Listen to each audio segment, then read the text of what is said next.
উত্তরের চর, বালির উপরে কাশবন, রুক্ষ পরিবেশ, তার মধ্যে পলি পড়ে, লাঙল চলে, বীজ পড়ে, ফসল হয়, বসতি গড়ে ওঠে।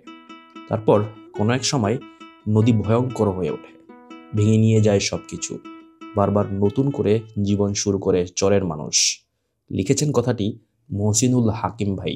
উত্তরের জীবনটা মূলতই এমন, ধুধু বালুর মরুর বুকে বলা চলে। তারা ফসল ফলায় এবং সেখানেই তাদের বসতি গড়ে ওঠে।